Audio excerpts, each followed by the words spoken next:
más nóminas. En algunas más del 85%.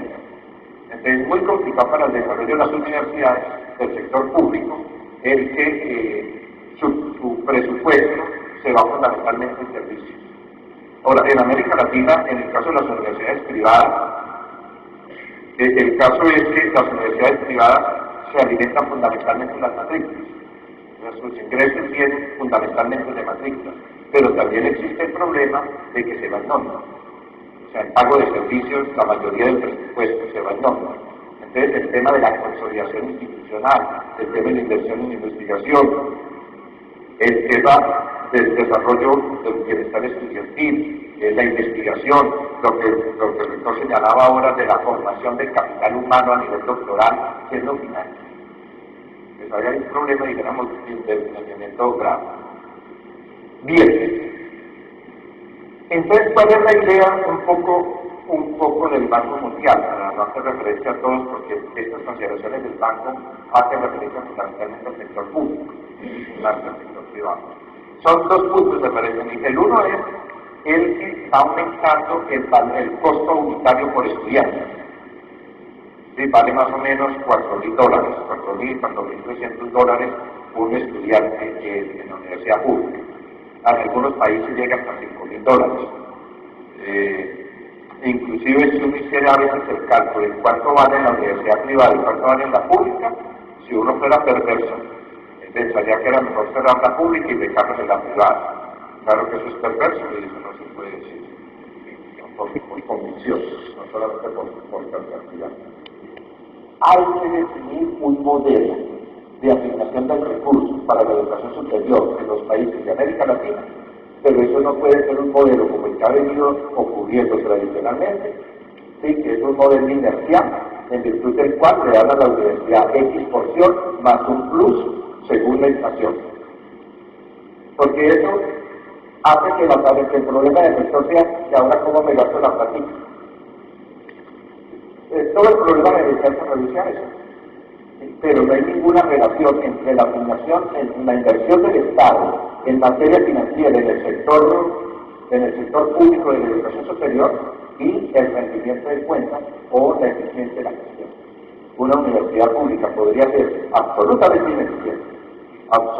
ineficaz, pero sabe que le llega más fácil, porque si no le llega, pues ahí no cuenta. Ese mecanismo es sumamente perverso según el banco y en consecuencia habría que pensar en un mecanismo por fórmula. Fórmula quiere decir que yo digo como Estado, para investigación tanto, para la administración tanto, para el desarrollo académico tanto, y una porción la hago eficiencia y otro paquete lo pongo para un fondo concursado según proyectos, etcétera, etcétera. Y entonces las universidades tienen que hacerse eficientes para poder tener recursos. O sea, tienen que competir. La palabra competencia tendría que entrar a la lógica de la administración universitaria del sector público. Y naturalmente, usted sabe que la palabra eficiencia se vuelve complicadísima de manejar. Hay todo un discurso contra la eficiencia, o el eficientismo más bien, en el sector de la educación superior. Entonces, observen que el banco, a mi modo de ver, esta visión de los bancos es una visión que se sitúa fundamentalmente en el tema financiamiento. Entonces, la universidad no es solo eso, porque la universidad produce muchas otras cosas. Y la medición del aporte que la universidad hace al desarrollo de un país, solo con base en estudios de costo-beneficio, es una cosa muy simplista. Porque la universidad produce mucho más que eso. O sea, el aporte de la universidad no puede medirse en términos del aporte que haga al incremento del Producto Interno Bruto. La universidad produce democracia, la universidad produce valores, la universidad conserva las grandes tradiciones, la universidad transmite, digamos, los valores de participación que fortalece la democracia. La universidad produce liderazgos éticos, morales, genera cultura, y todo eso no se puede medir en términos de recursos financieros. Entonces hay un problema, y yo creo que es muy complicado, entre una visión de la universidad en términos estrictamente financieros y una visión de la universidad en términos académicos. ¿Y cómo conciliar eso? Es siempre fácil en las políticas gubernamentales. Y a eso se deben todas estas vueltas que usted ve que periódicamente afecta el funcionamiento de la universidad pública. ¿Sí? Pero porque detrás no hay en los países, siento yo, una concepción de la universidad. Sí, porque no tenemos, yo creo, rectoratos o rectores lo suficientemente fuertes, ¿sí? Para que cuando hablen, como sucede en Inglaterra, por ejemplo.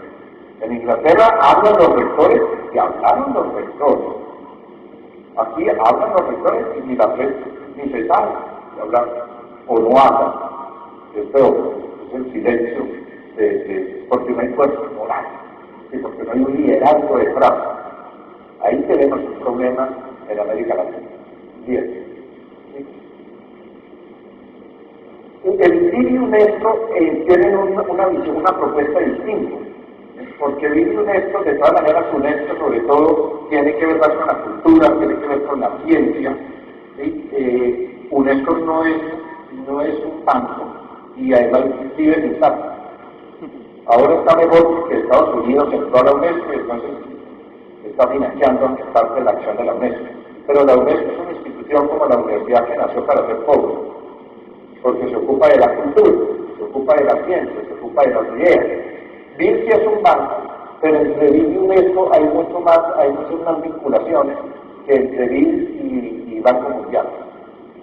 Entonces un poco yo creo que el discurso o la propuesta del BID de la UNESCO es un discurso más atenuado, y uno lo mira, si uno mira la literatura de los dos organismos y ve un poco como los hechos referenciales.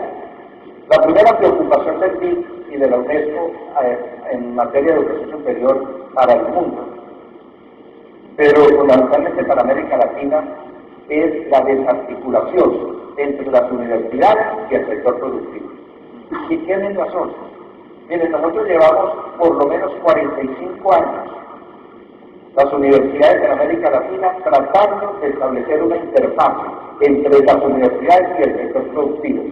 Hemos hecho cositas, que un parque tecnológico en México, que otros parques tecnológicos en el Brasil, que algunas alianzas importantes en Costa Rica, ¿sí? Que en Colombia, y aquí en Cali hay una cosa interesante en materia de tecnología y de incubadora de empresas, pero no tenemos logrado una articulación fuerte universidad-sector productivo.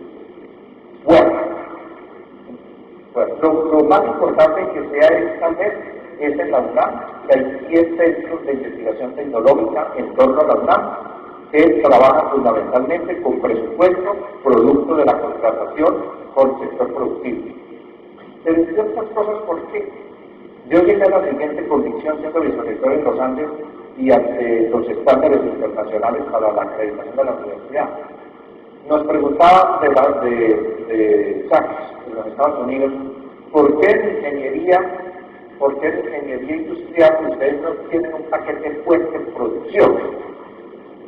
¿Sí? O sea que lo que producíamos como ingeniero industrial era más ingenieros industriales para un país en vías de desarrollo, que no tiene industria pesada, tiene industria liviana y no muy fuerte, como los textiles de Pereira. Que no me oigan los de los Andes, pero que algo así como que formamos ingenieros industriales para manejar. Entonces, y yo pensé, ¿por qué? ¿Por qué sucede eso? Pero mirando la historia, me doy cuenta que Colombia no ha tenido una industria pesada fuerte. Y como no ha tenido una industria pesada fuerte, punto uno, pero punto dos, como vivimos un estado proteccionista hasta la apertura del año 90, entonces, ¿qué pasa? Que la industria está enseñada a comprar la tecnología incipiente que necesitaba ya de años. ¿Sí? Entonces, los industriales no se dieron cuenta que para innovar se necesita investigación. Y como para innovar no sabían, sino que le pedían al papá Estado que nos saque de la tierra, que nos ayude, y nosotros compramos la tecnología si lo podemos.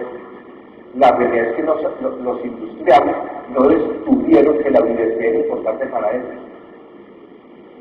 Por un lado, de una parte los industriales tienen culpa, ¿sí? Porque el sector productivo no ha descubierto ahora lo está haciendo un poco más, que la investigación básica es fundamental para innovar.